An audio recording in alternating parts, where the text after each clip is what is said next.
السلام علیکم ورحمۃ اللہ وبرکاتہ۔ مجھے امید ہے آپ سبھی لوگ خیریت سے ہوں گے۔ چلیے چلتے ہیں آج کی کہانی کی طرف۔ آج کی کہانی بہت ہی زبردست ہے۔ آج کی کہانی میں بہت بڑا سبق ملنے والا ہے، آپ حضرات سنیے گا ضرور۔ ایک شکاری شکار کرنے کے لیے بہت بڑا جال بچھایا۔ تھوڑی ہی دیر میں اتفاق سے ایک پرندہ آ کر اس جال میں پھنس گیا اور پھرپھرانے لگا۔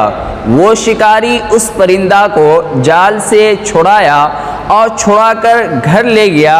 اب اس کو ذبح ہی کرنے والا تھا۔ وہ پرندہ بول پڑا، اے بھلے مانوس، تو نے ہرن کو بھی ذبح کیا، بکرے کو بھی ذبح کیا، مرغے کو بھی ذبح کر کے کھا لیا، اب تو مجھے ذبح کر رہا ہے، حالانکہ میرے جسم میں اتنا گوشت بھی نہیں جس سے تیرا پیٹ بھر سکے۔ اگر تو مجھے چھوڑ دیتا ہے تو میں تجھے 3 نصیحت کروں گی، 3 انمول باتیں بتاؤں گی جس سے تمہیں بہت فائدہ ہوگا، لیکن ایک میری شرط ہے کہ 1 نصیحت تو میں تجھے ابھی کر دوں گی اور 2 نصیحت اس وقت کروں گی جب تو مجھے چھوڑ دے گا۔ چھوڑنے کے بعد میں جب اس دیوار پہ جا کر بیٹھ جاؤں گی تو اس وقت میں تجھے دوسری نصیحت کروں گی، اور تیسری اور آخری نصیحت اس وقت کروں گی جب میں اس درخت کے ڈال پر جا کر بیٹھ جاؤں گی، اس کے بعد وہاں سے میں تجھے نصیحت کروں گی۔ پرندے کی یہ بات سن کر شکاری سوچ میں پڑ گیا، تجسس میں آ گیا کہ آخر پرندہ مجھے کیا نصیحت کرنے والا ہے۔ یہ سوچ سوچ کر کہنے لگا پرندے سے، اچھا بابا ٹھیک ہے، میں تمہیں چھوڑ دوں گا، پہلے تو نصیحت تو کر۔ پرندہ پہلی نصیحت کرتا ہے کہ جو چیز تمہارے پاس نہیں ہے اس کا تو کبھی بھی یقین مت کرنا۔ پرندے کی یہ نصیحت سن کر شکاری بہت خوش ہوا اور خوش ہو کر اس پرندے کو چھوڑ دیا۔ پرندہ جب اس دیوار پہ جا کے بیٹھ گیا، بیٹھنے کے بعد وہاں سے دوسری نصیحت کرتا ہے، جو چیز تمہارے پاس نہیں ہے اس کا کبھی بھی غم مت کرنا، اور جو چیز تمہارے پاس ہے اس پر اللہ کا شکر ادا کرنا۔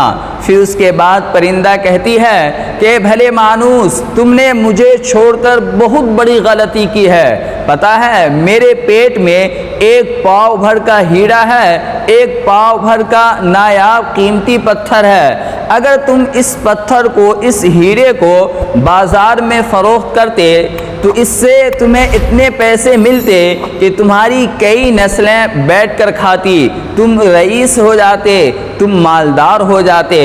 پرندے کی یہ بات جیسے ہی شکاری سنتا ہے، شکاری فوراً سوچ میں پڑ جاتا ہے، بہت ہی زیادہ سوچتا ہے، اپنے آپ میں غم کرتا ہے کہ ہائے ہائے میں نے بیکار ہی پرندے کو چھوڑ دیا۔ تو یہ جیسے ہی شکاری سوچ رہا تھا، پرندہ اس دیوار پہ سے اڑ کر اس درخت کے ڈال پر بیٹھا اور کہنے لگا کہ بھلے مانوس، میں نے تجھے پہلے نصیحت کی تھی کہ جو چیز نہیں ہونے والی ہے اس کا تو کبھی بھی یقین مت کرنا، اور تو میری باتوں پر یقین کر لیا۔ تجھے کیا پتہ نہیں کہ میرے پاس، میرے جسم میں 1 چھٹانگ کا گوشت ہے، 1 چھٹانگ کا پیٹ ہے، اور اس پیٹ میں 1 پاؤ بھر کا ہیرا کہاں سے آ جائے گا میرے پاس؟ 1 پاؤ بھر کا وزنی ہیرا میرے پیٹ میں کیسے آ سکتا ہے؟ پھر تو نے میری بات کا یقین کر لیا، اب تو نصیحت کرنے کے لائق نہیں ہے۔ اگر تو میری پہلی اور دوسری نصیحت پر عمل نہیں کیا تو اب میں تجھے آگے کیا نصیحت کروں؟ میرے دوستوں، بھائیوں اور بہنوں، ہم لوگ بہت خوش نصیب ہیں کہ ہمارے پاس کوئی ہے جو ہمیں نصیحت کرتا ہے۔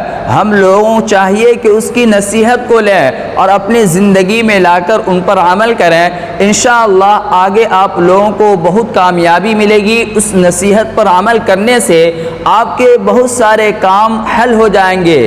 لیکن آج کے دور میں ہر انسان اپنے آپ کو سمجھدار سمجھتا ہے، اپنے آپ کو کل عقل سمجھتا ہے، اسی بنا پر ہم لوگ نصیحت کو ایک کان سے سنتے ہیں اور دوسرے کان سے نکال دیتے ہیں۔ میرے عزیزوں، اگر کوئی نصیحت کرتا ہے تو اپنے تجربے سے کرتا ہے، اپنی سمجھداری سے کرتا ہے، تو ہم لوگوں کو چاہیے کہ جب بھی کوئی ہمارا مخلص دوست، ہمارے ماں باپ، ہمارے بزرگ، ہمارے استاد اگر نصیحت کرے تو ہم لوگ چاہیے کہ اس پر عمل کریں۔ میرے عزیزوں، اگر کوئی بات ہمارے لیے فائدہ مند ہو، چاہے وہ کہنے والا کوئی بھی ہو، اس بات کو لے کر اپنے زندگی میں لانا ہے اور اس پر عمل کرنا ہے۔ انشاءاللہ امید ہے کہ ہم لوگوں کے سارے مشکلات حل ہو جائیں گے۔ امید ہے آپ لوگوں کو بات اچھے سمجھ میں آئی ہوگی۔ اگر یہ ویڈیو اچھی لگی ہو تو لائک کریں، کومنٹ کریں، شیئر کریں، اور انشاءاللہ پھر ملتے ہیں اگلی ویڈیو کے ساتھ۔ السلام علیکم ورحمۃ اللہ۔